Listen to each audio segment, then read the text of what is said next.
If you want to go to a bigger company, it's easier to kind of see what jobs are available. It's posted on the website. You can find those. But if you want to go to a startup, half the time the job doesn't exist. You got to be pretty targeted and specific about where you want to go. I also called up any VCs I knew. So having worked at Bain, a number of people had gone and become VCs. And I'd call them and I would ask them, which portfolio companies are you super excited about and why? And which one would you leave your VC role to go work at? And that's how I found out about Bloomreach. So I'd called Bain Capital, a friend I had there. And when I said, which one would you leave? He said, well, actually, there's this like really exciting stealth startup called Bloomreach. And he said, and I don't know what they do. Really But every time the partners come back from a board meeting, they're just even more excited. Welcome to Brick by Brick, where we learn how successful startups were really built directly from the people who built them. My name is Arpan Panyani, co-founder of Garuda Ventures. Today, our guest is Christy Augustine. Christy is currently Chief Operating Officer at Bloomreach, which provides AI-powered e-commerce personalization products. Christy and I chat about her own career trajectory over the years, from engineering to transitioning to the business side through business school and strategy consulting, her own planning on how to eventually become a C-suite leader in tech, the early days of Bloomreach from Series B to multi-product platform company, and advice for early career professionals aspiring to leadership roles. Enjoy. Hi, Christy. How are you? Good. How are you? I'm good. It's been a long time. Thanks for making time for us. Yes. Yeah. Thanks for having me. Okay, good. Well, look, this is Brick by Brick, our podcast here at Garuda Ventures. We really appreciate you taking time to chat with us. We've done, as I was just telling you, I think this is number 8 by myself, 4 by my co-founder and partner, Rishi. And we've known each other for a long time, and we'll get into all that. But it's really great to have a chance to chat with you in this forum. So thanks again. Yeah, absolutely. I think it's great. And one of my favorite topics, building companies. I love it. I love it. Thank you. And that's what we're all here in the business of doing. So, I think what I'd love to do is obviously start with a bit of your background, and I'll probably start with how we got to know each other, and it dovetails nicely into my own personal story here in tech and Silicon Valley. And so I'll maybe start, and then I'll ask you to tell us a bit about your background, and then we'll get into your career and your own personal trajectory, as well as how closely that has married the growth of Bloomreach, this amazing business you've driven for the last 10 plus years. And then kind of talk about some advice you may have. You've got such wisdom, I'm sure, that you've gleaned over the years. So we'll cover all that, if that works. Sounds great. Good. So we met, and I've shared this story publicly when we launched our fund in a blog post, but I tell the story all the time to people who we're meeting for the first time, particularly when we're meeting founders or investors, LPs in our fund. But I moved to the West Coast and to Silicon Valley from the East Coast in around 2012, 2013. It's when I met my partner on this fund now for the first time, who had already been in venture. And I didn't know a ton of people out here. And my first job in Silicon Valley was at Bloomreach. It was a short stint, but I got my feet wet, and the people I met there continue to be this amazing network that I have partnered with, have met, yourself included. Srinath Sridhar is another one who I was just speaking to, who I'm an angel investor in his company. So Bloomreach was kind of the first foray I had out here, and we met then, and you were a senior product leader then, and have grown with the company. And of course, I moved on to Okta, where I was for 8 years after starting this fund. So that's when we met. And you made an impression right then. And so I'm really grateful that we're still in touch, even though our paths have not stayed close professionally. We've stayed close from a relationship standpoint. So that's how we met. Maybe you can start with your own background. Tell me about where you grew up and your trajectory through, let's say, through undergrad, and then a little bit beyond that. We'll go from there. Yeah, absolutely. I grew up in a suburb of New Orleans, Louisiana, and went to school in Indiana. So I went to undergrad at St. Mary's College, which is an all-women's liberal arts college in South Bend, Indiana. And I think, very much knew what I wanted to study and what I was going to go into, and discovered computer programming while I was there. So I thought I was going to be a mathematician. And I did get my degree in mathematics, but learned about computer science while I was there and just absolutely fell in love with it. Fell in love with the fact that it was practical. and you could build something that didn't exist before. You could solve these problems, and usually they added some good into the world, right? Something that made people's lives easier, or some problem that you'd solved that hadn't been solved before. And so I knew right away that that's what I was going to go do. And ended up joining Hewlett Packard in Colorado, out of St. Mary's. And And so, just at that point, was that a common path for a computer science undergraduate, in the mid '90s to sort of, you didn't move to California, you chose HP. Just curious about how you made that first choice early in your career. Yeah, I hadn't gone into school thinking I was going to do computer science, so I was probably a little a little out of touch with what all the options were at the time. However, Hewlett Packard was very well known, right? It was IBM or Hewlett Packard were the stars of tech. And certainly Hewlett Packard, being Palo Alto based, was a Silicon Valley based company, but the opportunity that I was looking at on HPUX servers was in Colorado, which was another big facility that they had. And sometimes I would travel back and forth between California and Colorado in that role. But I just remember very much feeling like, what a privileged opportunity. And you can't go wrong learning to develop it at Hewlett Packard. And it did I was very fortunate in the sense that when the dot-com boom had started to happen, what did it take to be successful? Well, one of the things was you better have access to servers, and what better place to have access to servers than Hewlett Packard? So as HP started to get into the dot-com space and go more direct to consumers, that gave me the opportunity to start to move over and build in the dot-com space. That wasn't available when I joined Hewlett Packard. That wasn't something it was an opportunity. Certainly there were startups at the time, but it felt like, for me, what a great learning opportunity to work at such an established company. And it turned out not only to be technically great, but from a business, a culture. It's like getting a business degree in your first job, right? Working at a company like that. It's the same thing. Our last guest, if you had a chance to listen, his name is Avanish Sahai, awesome enterprise software leader, Salesforce, ServiceNow, HubSpot, and he said the same thing. His early career was at Oracle, and he said that we're in the business of backing startups, and growing startups, but that the first job out of undergrad or whatever, however long, it's actually really great to be at a high growth but sort of larger organization that you can inhale and learn all this. Counterintuitive than folks who maybe just decide to start a company right after undergrad or join a startup after undergrad. Exactly. And, at the time, mid 90s, maybe close to the mid 90s and later 90s, you didn't have the resources that you have now for learning. True. You really were influenced by the people around you and the quality of people around you, what they would train you on. You couldn't just go Google and learn to write code. You couldn't watch YouTube videos. No real Y Combinator or a startup accelerator culture or anything like that. Yeah. Exactly. So it really, back then, that's the best place to learn.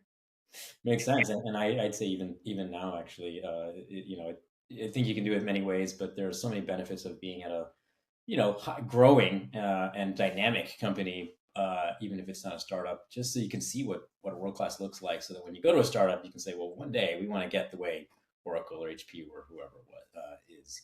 So how did you kind of make that move, if I looked at your background right, and from software engineering and the server team at HP to the business side? And when did that happen in your career, before, I guess, going back to school, if that's how that worked out for you?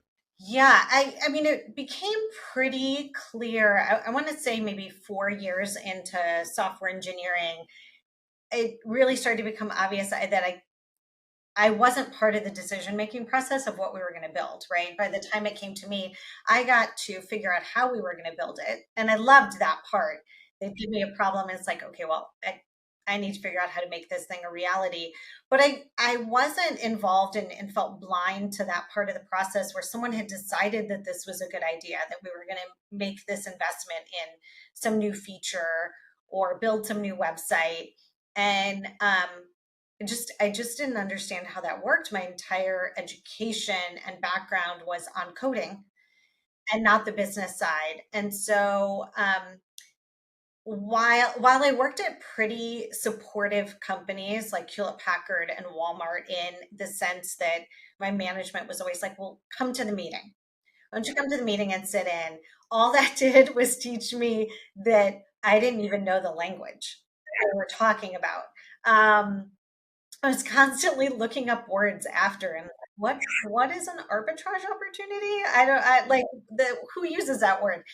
So very quickly I had decided that going back to school would be the best thing, taking the 2 years, devoting the time to So picking up all so those classes. it's interesting that you know, many folks might have just stayed in engineering. So did you feel that it was something that, you know, was it more of a generalized scratching of an itch? Like, there's something in the world I don't know, I want to know more, so I'm going to go learn this other stuff. Or was it like, you know, maybe more specific about actually, well, I want to be more senior person, but you can be a senior person on the engineering side too. So like, how did you think about why, other than maybe wanting to understand what these people were talking about, to make a move, I guess, from like becoming a senior engineering leader to saying, I'm going to go back to school and understand the business side? Why did you really make that change? Yeah, I mean, I think there were two things at the time. One, man, I really wanted to make those decisions on and direct the business.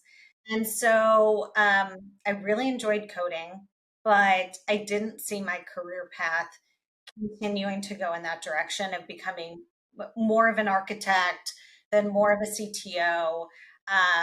It was more like, what I really loved about coding was solving complex problems. So the business side seemed like a One great big complex problem, right? do that. And then, I was a female software engineer in the mid 90s, Mm-hmm. and it felt like the more credentials you had against your name, the more secure you were going to be. That Sure. was just really important for me to get another credential. So, when I was an engineer, I went and got my Java certification, or Mm. at the time you'd go to some big classroom at Sun Yep. and take a Java test, Yep. and you could get these certifications. And so I would do that just to make sure that it wasn't just, oh, I can code, but look, I've got these Yeah. credentials. Business school felt like another Makes sense. version of that. Makes sense. And I don't want to preempt where we're going to go, but I'll just ask one question now around, you know, what, if any, kind of lessons from your time, you know, in front of a machine coding and thinking about architecture has helped you, if it has, in this, you know, business side career you've had post business school and consulting. How did it benefit you in any way, you know, if at all? Yeah, no, I think I mean, I still, some of those core principles I used in consulting at Bain. I use all the time. And I think one big one is, the nice thing about software engineering is, things like object oriented programming. You learn how to break down pretty complicated problems into pieces. And any complicated problem now seems solvable because I'm actually solving much, much smaller problems. And two, I think that in that exercise of coding, if you become more and more efficient coder, you start to learn that there are only certain variables that matter, right? I could write a whole bunch of code and it could still work. But if I want to be efficient, you've got to get down to the root cause or the core or the key variable. And that's the same thing kind of in business. I could come up with 20 different initiatives, and I'm sure the company then could get to the end result, but it wouldn't be very efficient or productive. Honing in on that one priority, or the one variable that's really going to move the needle, it just trains you in those ways of thinking. That I usually think I mean, it's just problems that we're solving, right? One of them, you have to know Java or a special language to do it in. The other one, apparently you need different language like arbitrage opportunities or beta or NP of a model. Yeah. Does it help at all, or am I overstating, probably presuming this, that the credibility factor when you're talking to engineers? I mean, is it kind of like it fades a little bit, like VCs sometimes like, I'm an operator. Well, like, yeah, you're not an operator anymore. So, you don't know what you're talking about. It's definitely been a while since Yeah. I've come in. So certainly when you were at Bloomreach, we used to do hackathons. I would Mhm. always make sure that I was on a team and did something just to contribute, whether it was coding up small samples or doing HTML, even just to kind of keep yourself involved in the coding side. I don't think it counts as much, but the more you can stay up to speed on what's going on, at least some of that credibility doesn't fade as much. Yeah. But definitely, I think it just helps you, like when talking to engineers, it's not a credibility of, oh, I could come in and do your job and I could code, but Right. there's an empathy For sure. element there that's like, well, I understand how complicated it is that I'm asking you to do Right. this, or um, I understand that you've been paged 3 nights in a row. Mhm. Let's talk about Yeah. what the timeline of what can be done here, and I Yeah. understand what it's like to be paid. Timeline seems like a good one, or empathy about timelines. I mean, a non-technical business leader or someone who hasn't built anything, you know, might have a little less credibility to say, like, get it done tonight. Well, it doesn't work like that. I'm not doing Excel or PowerPoint. I have to write some code. So maybe, yeah. Yeah. Helps you talk a little bit about like more from the product management side of corner cases. Yeah. And let's talk through all of the requirements that I'm thinking of in my head. And Mhm. you can just collaborate and Yeah. talk on the same language a little easier, Yeah. I think. But no, certainly I think they know I can't code. Yeah, no, I know. Right. I mean, even when I joined Okta, we were Series C by then. Todd was running the company. Todd, founder and CEO, was my first day, and I walked. It was still a small office, and was holding a stand up with engineers. And I was pretty new to tech and to startups. So my first foray out here, and just to see that almost visually, just seeing like the CEO holding court with the engineers and saying, "What's our deliverable for today?" I mean, it's credibility, right? All right, so let's keep going. So you talked to us about why you went to business school to sort of learn the language of business, and so we're still not into startup land yet. You joined a couple awesome tech companies, then you go back to business school at HBS at Harvard Business School, and then you go to consulting. So this is a super interesting topic. I'd love to hear about why you made that choice after business school.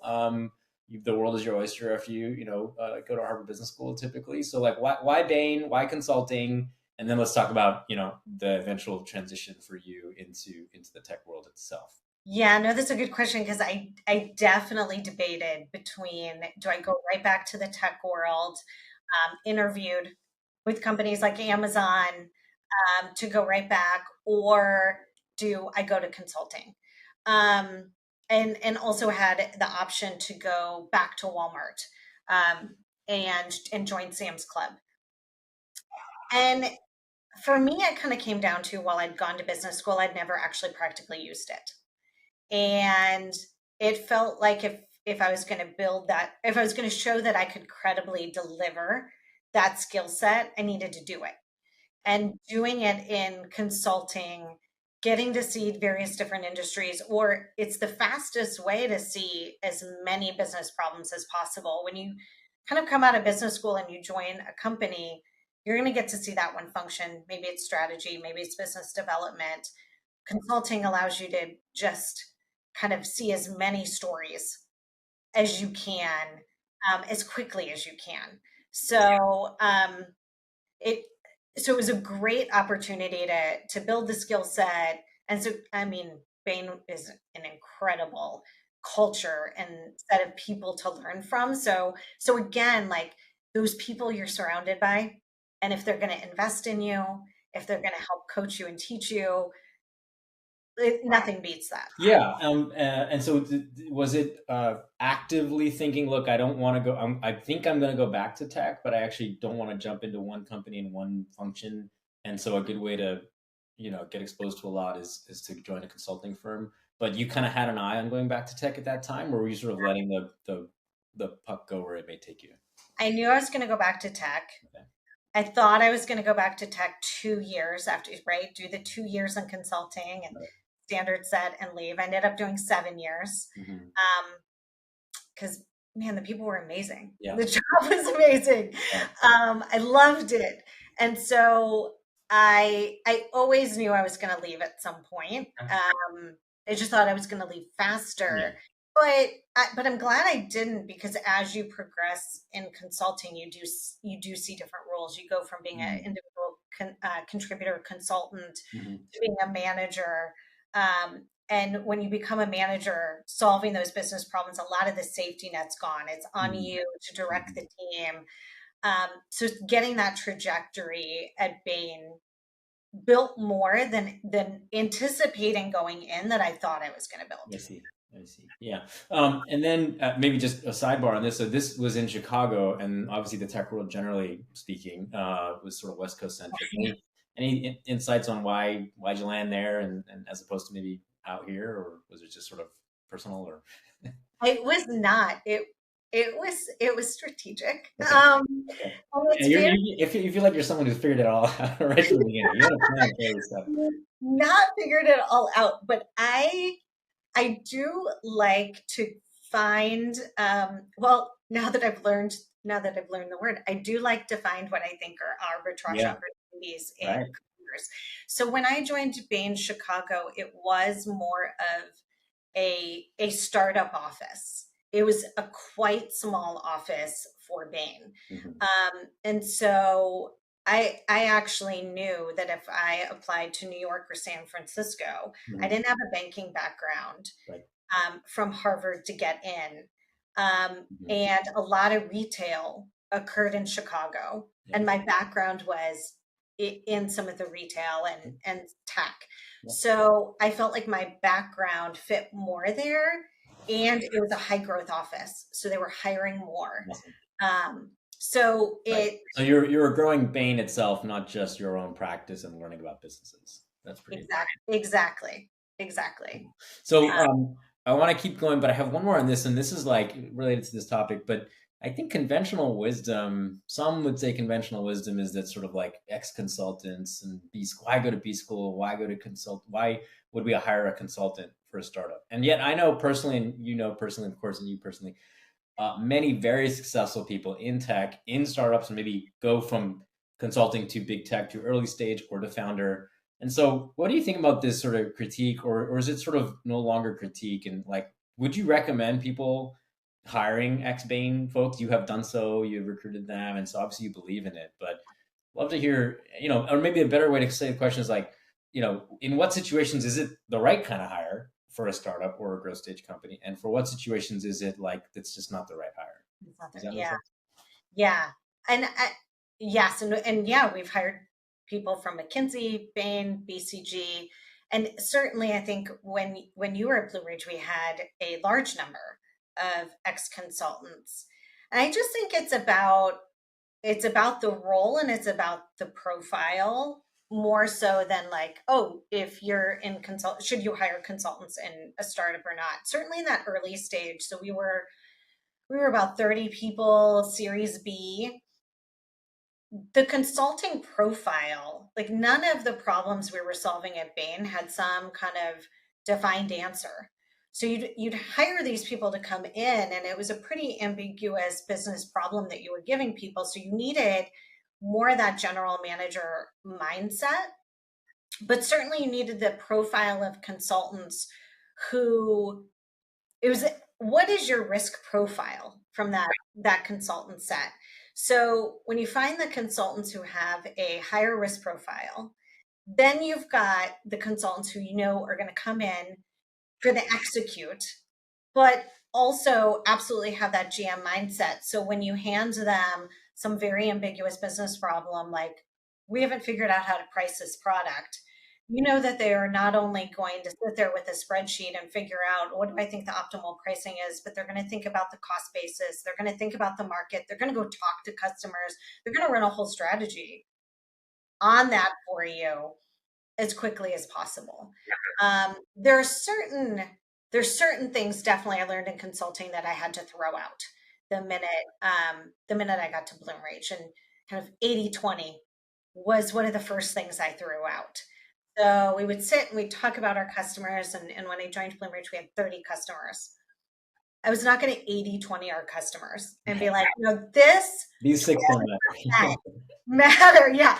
All 30 mattered. Yeah. You had to be on top of all of them. Right. And so there's certain things I think that you learn that you just throw out. But there are other things like, this is a problem I've never tackled before. Where do I start?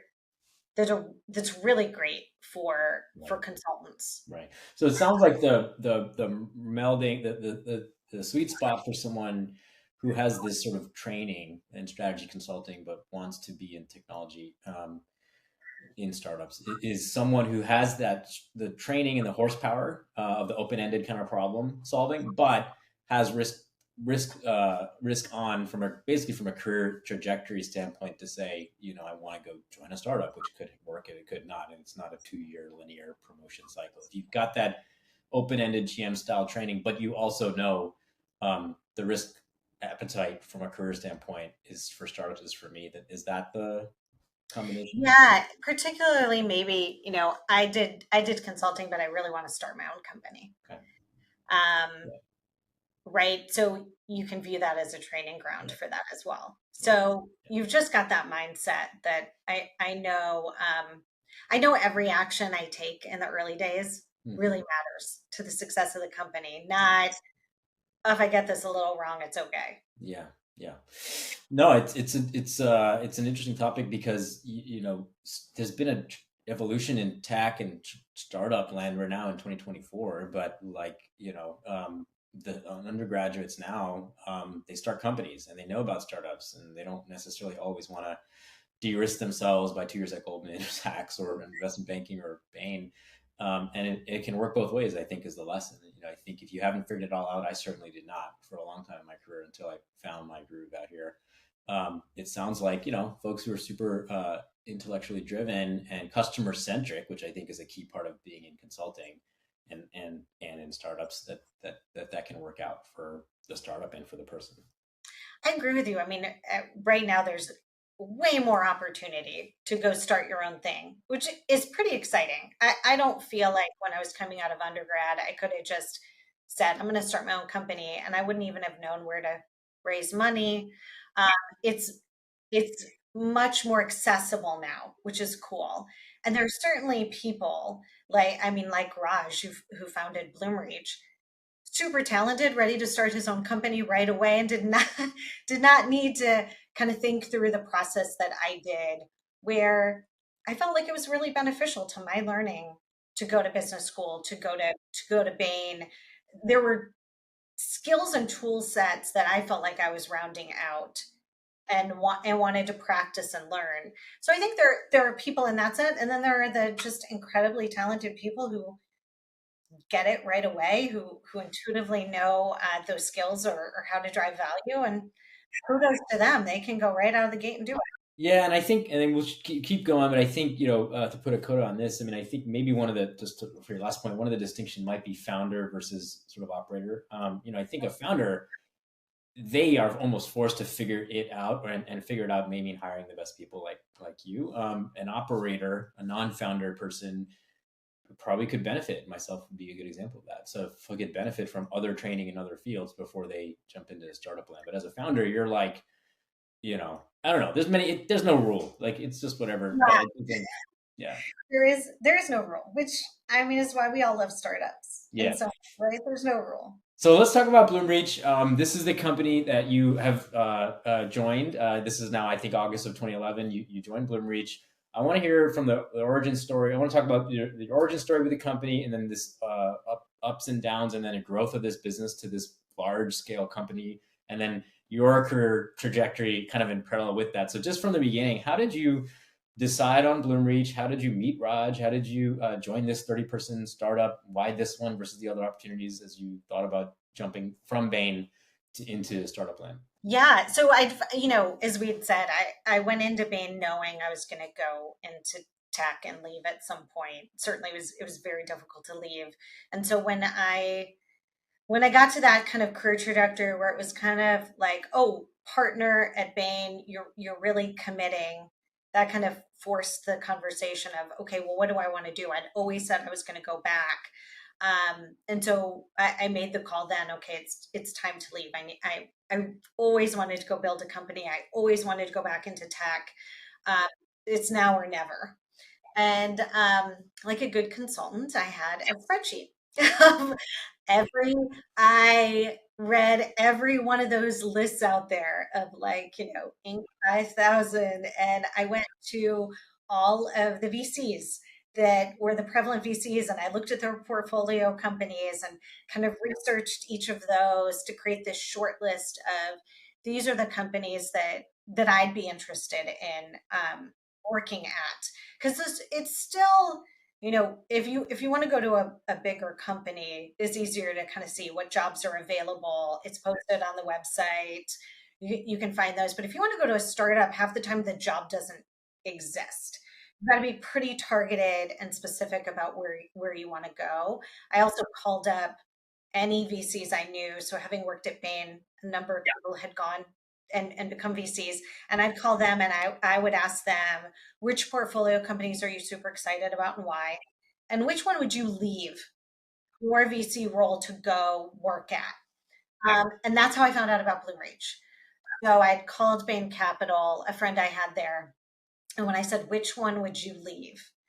He said, well, actually, there's this like really exciting stealth startup called Bloomreach. And he said, and I don't know what they do. Really But every time the partners come back from a board meeting, they're just even more excited. Yep.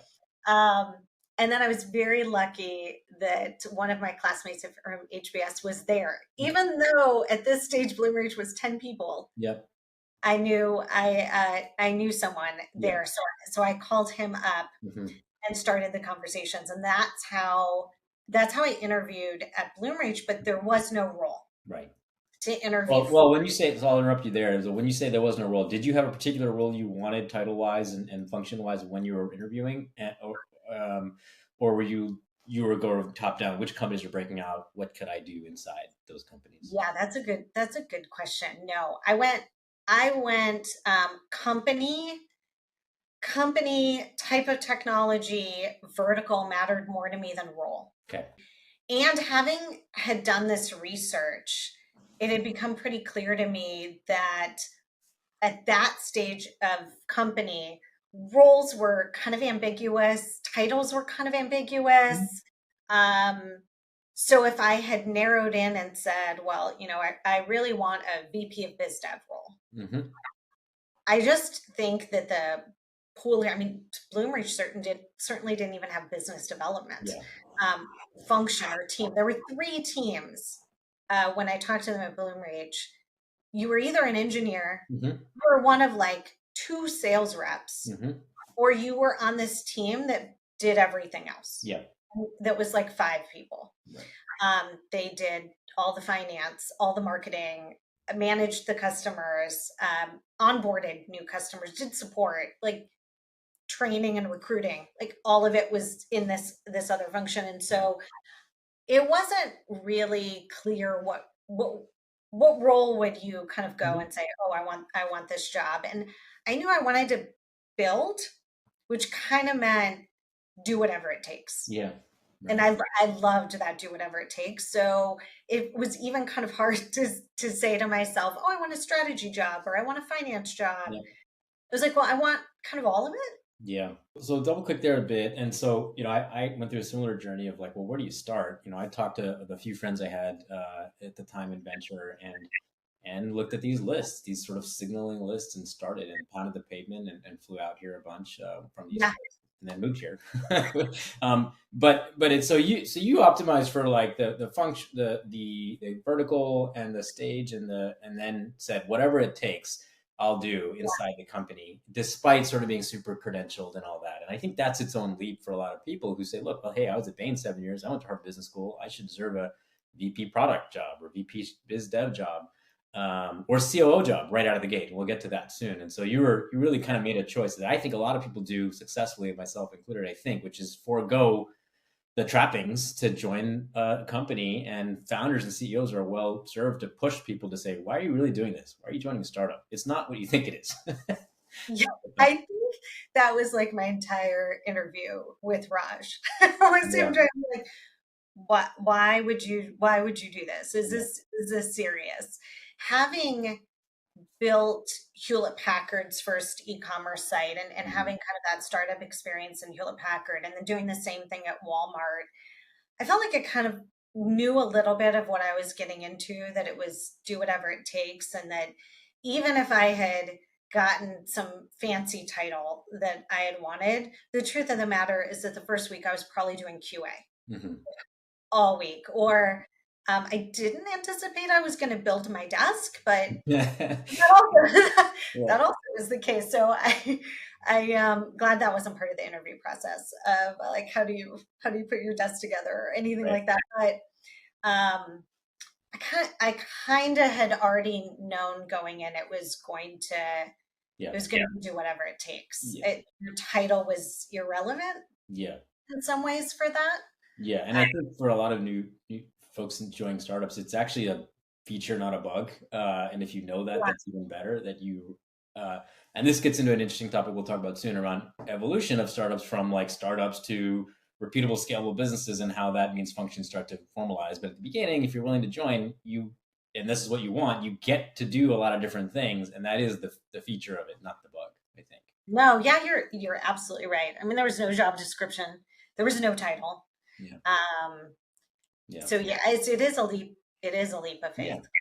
All right, so let's talk about tell us about Bloomreach, what the business is today, scale, whatever you can share, a product suite, and then take us back to if you can compress 13 years, into 5 minutes. What has been the evolution of the company from when you joined Series B, super early, exciting stealth startup that the VCs don't even know what it does, with this high-powered team out of Google, which you can share, and then to this business that is at a particularly significant scale, and then your growth and trajectory with that. So tell us about what it is and how it became what it is from when you joined.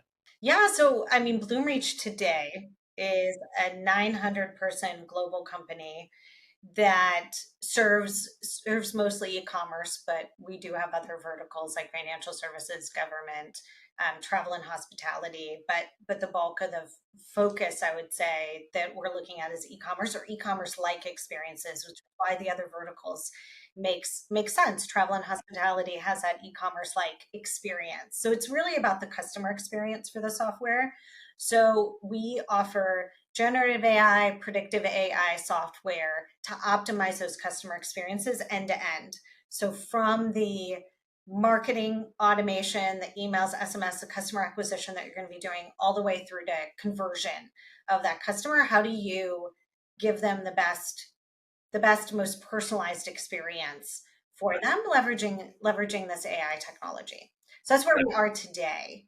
We started in 2009, and I joined in 2011 as a search optimization. So search engine optimization was the first product. So a customer who wanted to optimize their presence on SEO would engage Bloomreach like on Google, right? Okay. Yeah, exactly. On Google. I want better rankings for particular queries. I want to be discovered more on that Google results page. Yeah.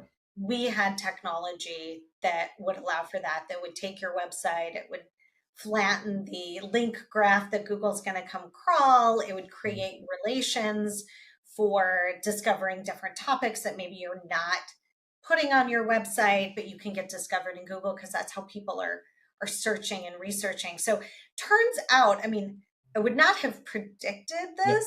Yep. Turns out that's like an amazing base technology for relevance and customer experience, because you're matching consumer interest and demand with what a company has to offer. At the time, it was really that, search engine optimization was a major marketing channel and component for many of these companies. And so having that kind of technology could really help them out. So how does a company go from, as is the story of any great multi-$100 million revenue business, starting with a wedge? How did it go from this wedgy kind of thing? Sounds kind of wedgy, right? Let me just make sure Yeah. we're big market SEO. Let's optimize for SEO, but a wedge entry point to a multi-product, multi sort of customer journey marketing suite. I mean, that is what the dream is for most startups, to go from single wedge to I serve my customers in many ways and therefore can upsell and cross sell additional products. How did that happen over a decade? Oh yeah, super easy.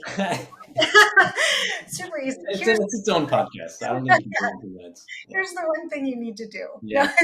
No, I mean, one, I will say, like our founder Raj had a vision from the get-go that this was going to be, this consumer experience was where things were headed. And so there was always kind of this bigger vision, but we were starting in search engine optimization. Doesn't mean that, if I were to probably go back and look at those strategy docs, I don't think it's perfectly aligned. But there was this vision and notion, which I think is really important, because if you don't have this vision of where you want to head, I think you take that product and you just kind of keep incrementally building on top of it. You never take the leapfrog moments that are risks, but if you don't know where you're headed, you don't know where to leapfrog to. So I think that was pretty important. And I remember even in my first couple months at Bloomreach and us being Series B, having 30 employees, knowing that the aim was to be bigger than this piece. We needed to make this piece be successful. And I think that is part of the balancing trick. You know the vision, but if you try to go too fast and your first product isn't successful, then you're not earning the right to have a second product with your consumer base. So that vision, I think, is important. A lot of experimentation is important, I think. So the second and third product at Bloomreach failed. So our first product was very successful, the SEO product. So we very quickly moved on to, trying several other products. And so the next two that we tried just couldn't get product market fit. And we tried with a couple customers, tried to co-develop, and they were experiments and they didn't work out. And I think that's totally fine. We talk a lot about failing fast. In the moment, failing fast feels really hard, but those constant experiments, I think, put us in a place of realizing we're going to diversify. We're not going to be a one product company. And I think you can diversify in many ways. You can say, I'm going after another vertical, you can go after other countries, or you can become a multi-product company. And that was our goal. It was actually the fourth product, which is our discovery product, is what we call it. It's on-site search. That one was the next success that came. And so it's funny, if I were to rewind, and now that's a very large product line, and so it seems kind of no brainer. It was a big success. It's great. It's our largest product line. Great. But at the time, having had two failures and we do the third one seemed pretty Yeah. So it scary. sounds like, the founder's vision to say we may be starting here, but we're going big. There's a big pool that we can solve and build against is important. And then the experimentation, being comfortable. If products 2 and 3 don't work, usually product 1 doesn't work and you're pivoting. It sounds like product 1 worked here, but 2 and 3, you must have had a lot of confidence it was going to work and it didn't. So now it's like, well, keep going. And so these two things, were key to making the business sort of diversified, as you say, by product and probably by vertical too. No, you're right. A lot of what the common phrase is like, raise money when you don't need it, right? Or interview when you're not looking for a job, or network when you're not looking for a job. It's the same, I think, with this product success. First product was great. It was working really well. we could have just rode that for a while. And it did turn out that, within a couple of years, Google made some major changes. And so that product line got really hard really quickly. You can't foresee all of those things happening. But if we hadn't started innovating and saying we want to get to a second product, even while the first one was successful, we would have been in a tough spot. Yeah, healthy paranoia, and it's like you said, it's chess, because you've got to think near term and deliver on bookings targets, and yet think longer term enough for VCs at least to fund it and say, well, this is actually a really big market. So we talked to founders about this too. Paint the bigger vision, but execute against what you have to kind of right now. Awesome. So let's keep going, Christy. I want to hear about kind of your growth with the company over time. Executives come and go, ICs come and go. You've been Raj's right-hand woman all this time, it seems, and now you're chief operating officer of the company. Was that your goal all along? How did that career path happen for you? Like we said, other folks might come out of Bain and say, well, I want to be a COO. You earned your stripes and now you're COO. So tell me about your trajectory. And then also, what does it mean at Bloomreach? It's a unique title in the sense that everyone kind of interprets it differently in tech and probably in business. So what is it at Bloomreach, this COO title, and maybe how did it come to be that you reached that role after an evolution through the functional areas of the business over the last 10 years? Yeah. So I did know that my kind of end goal or my career trajectory, I wanted to be COO of a tech company. And I know this isn't common, but if you read my HBS admit essays, I said that. Like that was the goal. And looking back, I had no idea what that meant. Like, of course I thought I did. I thought I knew exactly what it meant, and I wanted that job, and I had no idea. But that's okay, right? I think that's part about setting a vision, and you learn along the way, and you don't get to accomplish that if you didn't set the vision. So I even knew coming into Bloomreach. Now, I mean, Bloomreach didn't have a COO role. A lot of tech companies don't, and we didn't until Raj gave me that role. So it wasn't one you'd kind of look at the company and say, oh, okay, there's a COO, and when they leave, I want that job. And I also think that it's the type of job that it is highly dependent on the CEO.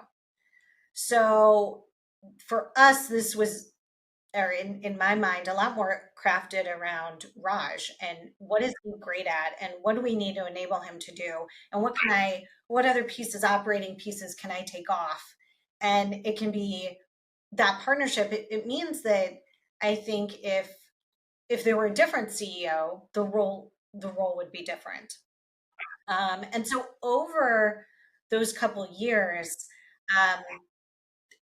I was working towards, if Bloomreach is going to have a CEO, I would love to be that role at some point. Yeah, I think I was at Bloomreach for 6 or 7 or 8 years before I got that role, and so certainly I did the role that was I'm not an engineer and I'm not a sales rep, but I'm doing everything else for about a year. Then we had done the 2 experiments that hadn't worked, so we were building this 4th product, and I went to go build that 4th product.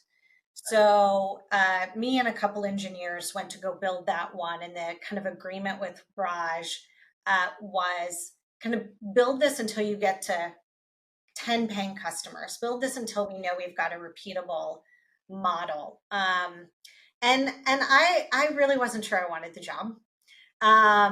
And this is where I think mentors and the people you surround yourself again really matter.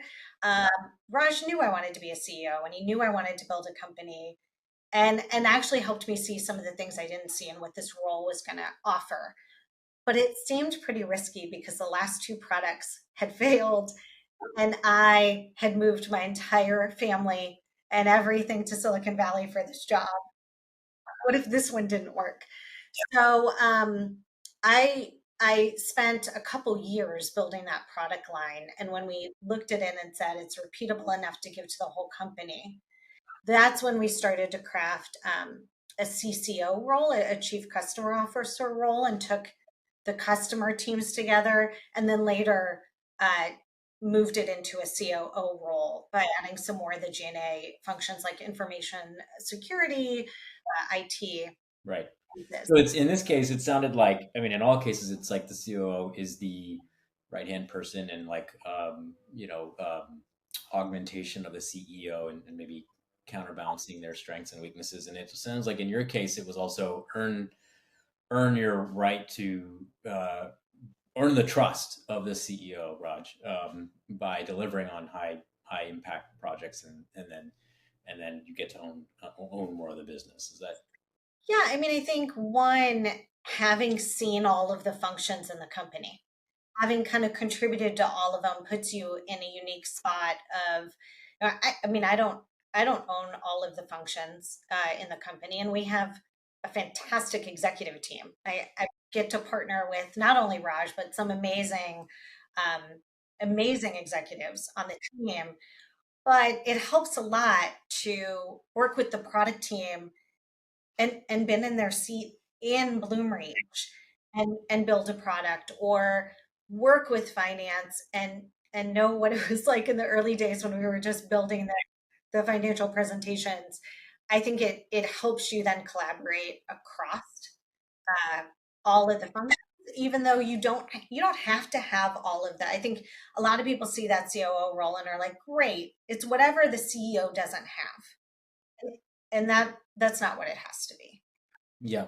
Yeah. And I think to wrap on this area, I think, I think that big, stagnant, large public companies, a COO can be sort of swapped in and out. And I think at a high growth tech company, I mean, oftentimes it feels like someone who's grown with the business and sort of knows every corner of the company and the product is really a little well suited. Maybe another way to say it is in a growth business, you're growing. Growth is the focus, not cost cutting or something. And so in Yeah. a big company, it's like, great, I'm a COO. My job is to cut costs. At a growth company, it's, well, what's the next thing we're going to do? And that's, a different kind of COO. Exactly. It's a lot about how do we take those new products and make them successful? How do we make our customers successful? How do we continue to enable the growth? Yeah. All right. I've got a few more minutes, Christy. I just want to talk for a few minutes about, you've gone from, you've walked us through your early career to now C-suite leader at this awesome business, growth, multi-product, very large, multi-hundred revenue business. You've interacted with a lot of people over the years, probably within Bloomreach and outside. Any thoughts that you can share on management as well as sort of advice for early mid-career people?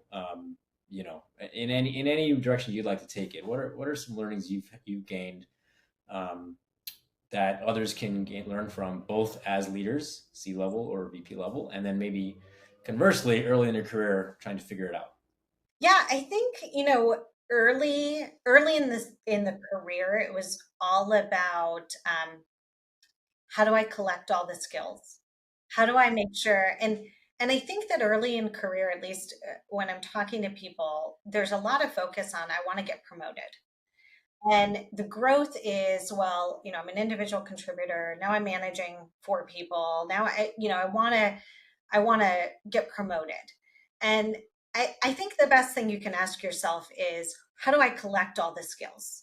If you want to be a leader, a CEO, a COO, it's not, the path isn't always, let me just continue to get promoted and promoted.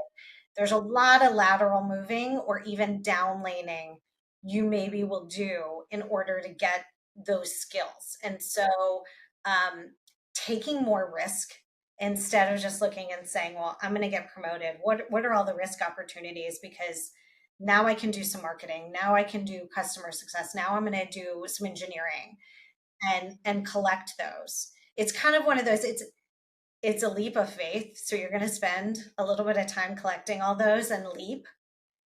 And you're worried that at some point you're not going to have the leap. But there are so few people who can actually connect the dots and see across. I wouldn't worry that those opportunities are going to come. So we talk a lot in careers about that, looking at your resume or looking at your skill set and what are the holes you're trying to fill and what's the story you want on there. It's one of the reasons I've stayed at Bloomreach so long is every time I kind of look at my career and pull up and say, all right, well, what do I not have on there that I would like to have? I can do that at Bloomreach. And it actually facilitates a conversation with Raj on, you know, well, what is that thing that's missing that's next? How do we do that here? Yeah. Well, amazing. Makes a lot of sense. What else can I add on this one? I think that that's really great. I'll leave it here, Christy. What else do you want to share that I didn't ask you about? This has been super fun. You know, I want to I want others to learn from some of the experience you have gained. And so, if there's anything else you want to share, you know, let me know. I think yeah, I think the only thing else I would share is I mean the startups are a roller coaster. You have like your best days and your worst days, and so just constantly looking at the, well, that was today. What are we going to do about it tomorrow? I think it's one of the best parts of being at a startup is that you have so much control over your destiny, really. So if you could take that mindset of like, I own this. If I see a problem, it's a mine to fix. It's not someone else's. Helps you manage those roller coasters for sure. The really high days, you feel like you earned that so much more. And the really low days, kind of like, okay, well, I'm looking around and it's just me to solve it. Yeah. Well, the agency that is available to startups, even the earliest investors in startups, I'd say, is unparalleled. And it's not for everyone, but I think it's truly unique. And I think it's great that we've got more people seeing entrepreneurship and startups as the path. Of course, we're selfishly we would like to see more of those as well as investors, and find the next Bloomreach. That would be awesome for us. So I appreciate the time, Christy. Thank you. I really appreciate it. It was a lot of fun. Yeah, thanks for having me. You got it. And everyone, go watch this episode, and I will talk to you all soon. Thanks, Christy. Thank you.